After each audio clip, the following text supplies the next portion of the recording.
Hello everyone, I am Shubhanshu Singh, a Y16 civil engineering student currently placed at American Express. I am here to provide some insights on the process of applying for research interns and industrial interns. I personally decided to go for placements in my mid third year based on my experiences and the liking of the work of the analytics sector. Students in the third year as well as those in the second year would benefit from this video.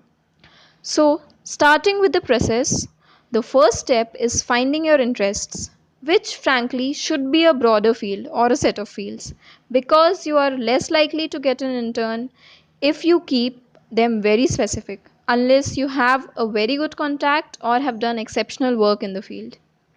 Next step is creating a database. This includes a detailed databasing of all the programs and the different professors or the labs that you might be interested in. I would say that you can take a database from a senior, but it is always better to create one on your own just to be thorough and to have an exhaustive list with the deadlines and all the relevant data. Now, this list is going to be dynamic and can be updated at later points of time also. You can use websites like doll pages and also visit the university websites to find about their programs. Keep in mind the QS ranking of the universities and the H index of the professors, and also the work that they are doing. How much parallel is it to your research interest? Now, once you have made a rough database, now move on to making a good CV. You can use any template from Overleaf and make a CV. Do not make a resume. Do not worry about the cover letter or the SOP for now, as they are very program specific and you might need to make them again and again every time you apply for a new program. Now, the next step would be watching the deadlines very carefully. Try not to miss any of them. You have programs like MyTax which come very early. For Indian universities, you have the Indian Academy of Science interns. For second year students, Surge is a very good option. I myself did Surge during my second year. Now, alongside the programs, also keep mailing the different professors individually. Do not mass mail, compose each and every mail with great care because it might be the one that is actually getting you an intern. It is highly competitive and very likely that you might not get any responses or a response but no funding. So be patient on that part. Anyone who needs help on the mailing can ping me. Try to schedule the mail so that the professors there receive it in the morning and try to avoid sending it on weekends. Do not send your CV as attachments but give a drive link as it might go to the spam folder. You can send 2 or 3 reminder mails at max and keep a track of all the responses as well as the reminder mails.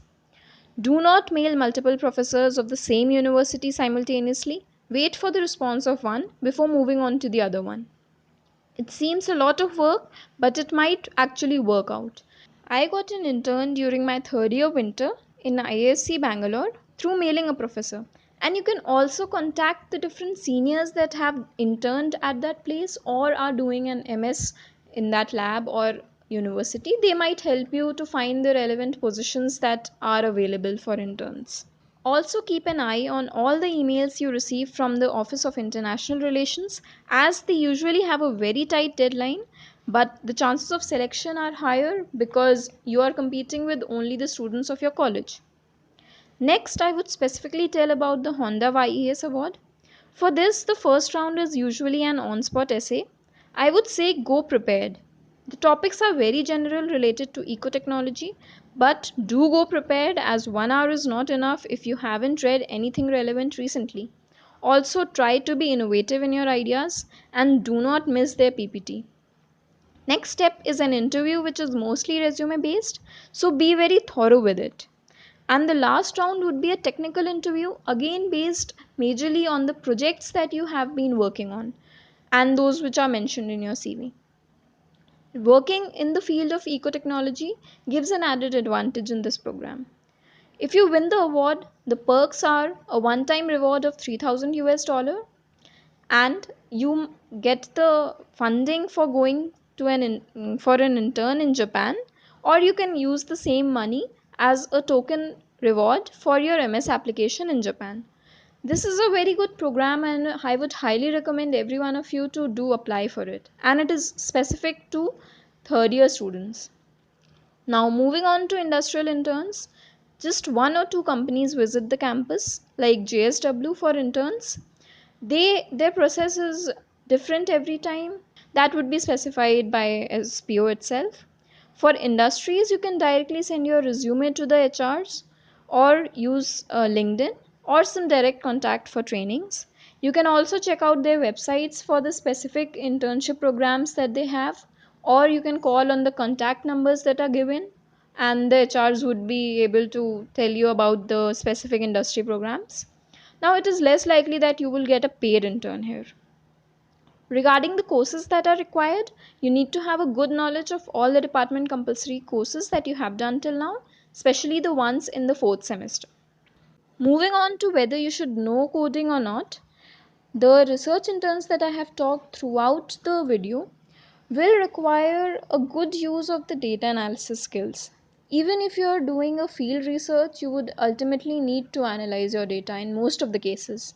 So I would say it is always a advantage if you have some basic coding knowledge, and you should not actually scare away from coding, but rather try to use it as a tool to analyze the data in your research or for your intern wherever you do it. And these data analysis skills have helped me a lot in getting such a good placement. All the above information is from my experience as well as what I gathered from my friends. So, lastly, I would like to say that in the entire process above, do reach out to a lot of seniors. They would be more than ready to help, and their varied experiences would actually help you a lot in the process. All the best for all of you in your further applications as well as your careers. Thank you.